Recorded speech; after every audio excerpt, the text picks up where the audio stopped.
Salve, salve família, aqui quem fala é o Lutz do canal Cortes Podcast e no meu primeiro mês monetizado eu já fiz $3.000 só seguindo o que esse cara fala no curso dele. Então se você quer ganhar dinheiro com internet e YouTube sem nem precisar aparecer, confere o primeiro link na descrição.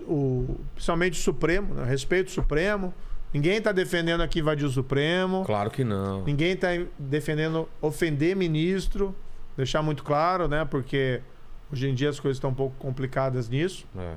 Mas o Supremo, embora a gente respeite, quando ele anula essas condenações criminais na Lava Jato, por razões que ninguém entende... Tá passando uma mensagem. Passa uma mensagem. O crime compensa. Anulou a condenação do Eduardo Cunha. Eduardo Cunha, ex-presidente da Câmara, que tinha $1,5 milhão numa conta na Suíça. Qual que era a defesa dele? Não é que o dinheiro não é meu. É que tá no nome de um trust. O que é trust? Essas estruturas corporativas... Para dizer que o dinheiro não é seu, mas no fundo, quem tem o dinheiro era ele, quem tinha o poder, a disponibilidade. Ele até usava uma expressão assim: eu sou o usufrutuário em vida do dinheiro, não sou o dono. Ué? Então, Nossa. enfim, mas foi condenado. Foi um caso ali de 2016. Cumpriu pena, até ficou 4, 5 anos preso. E de repente vem o Supremo esse ano, ou ano passado, e diz: não podia ter sido julgado na Justiça Federal, tinha que ser na eleitoral. Meu amigo, o que $1 milhão, $1,5 milhão na Suíça tem a ver com eleições? É um absurdo. E é uma decisão que manda um recado que o crime compensa. Mas é uma decisão arbitrária ou tá baseado, tem alguma brecha para fazer isso? Direito, não é matemática. Né? Então, direito é interpretação. Não é uma soma que dá um resultado igual sempre. Exatamente, direito é interpretação. Mas assim... Diante de mais de uma interpretação cabível, você vai decidir manter o criminoso condenado, que cometeu um crime de corrupção, que ninguém diz que é inocente, ou você vai anular por uma questão meramente formal. Que tem que julgar na Justiça Eleitoral.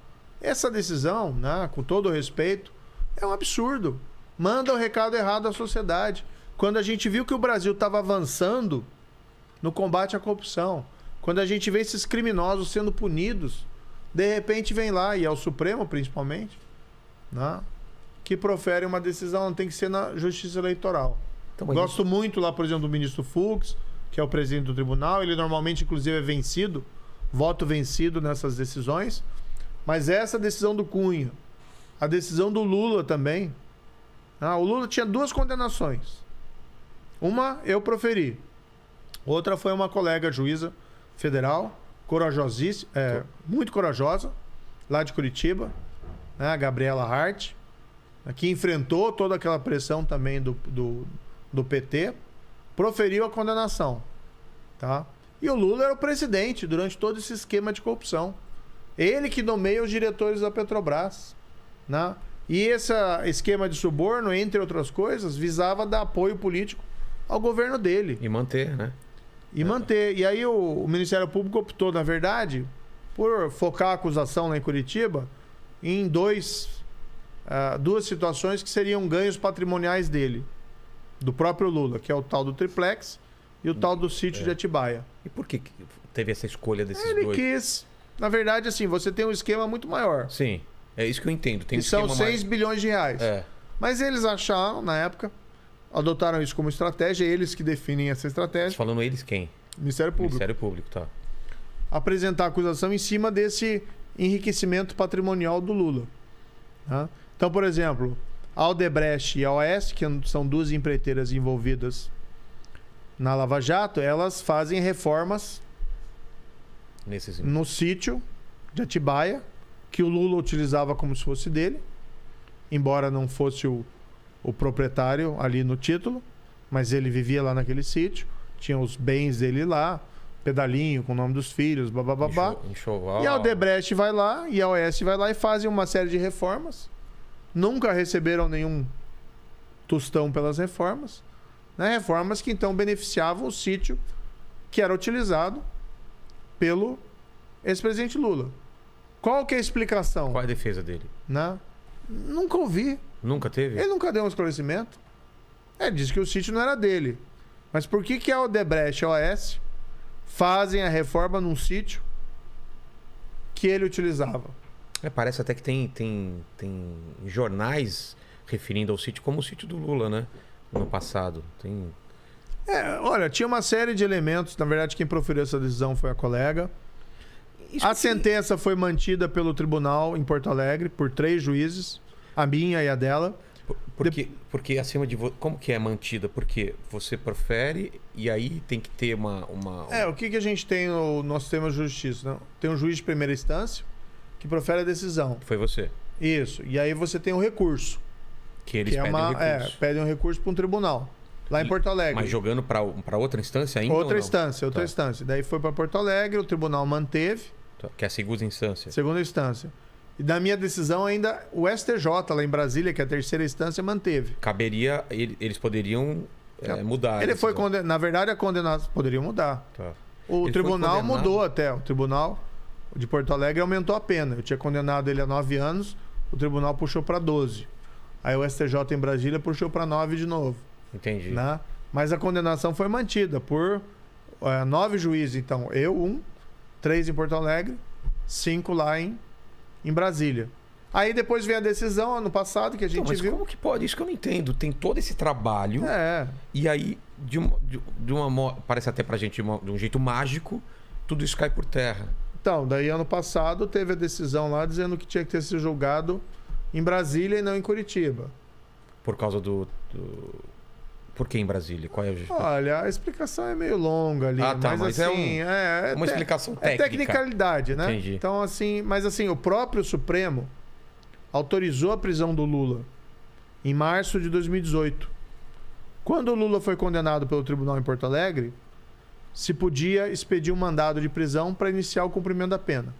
Expede para prender para começar a cumprir a pena. Entendi. Que ele foi condenado. Ele tinha entrado com um habeas corpus lá no STF, o Lula, para que ele não fosse preso. E o Supremo denegou. Disse, não, pode expedir um mandado de prisão. Então ele só foi preso porque o Supremo autorizou. Entendi. 3 anos depois, em 2021, no início do ano passado, o Supremo vem e diz, não era bem assim. Então assim, com todo respeito ao Supremo Tribunal Federal, essa decisão é um baita erro judiciário. Você anular a condenação por corrupção, não porque você disse que o cara é inocente. Ninguém disse isso. Então, é isso que eu queria entender. Não, ninguém disse que é inocente. Ninguém disse que ele é inocente. Ninguém disse que ele é inocente. O que diz é que ter sido julgado lá em Brasília. E outra história, né, do Supremo, que aí criaram essa história, que também é uma falsidade, que ele teria sido perseguido. Daí colocam na minha conta. O Moro perseguiu o Lula. Não, eu era juiz. Apliquei a lei.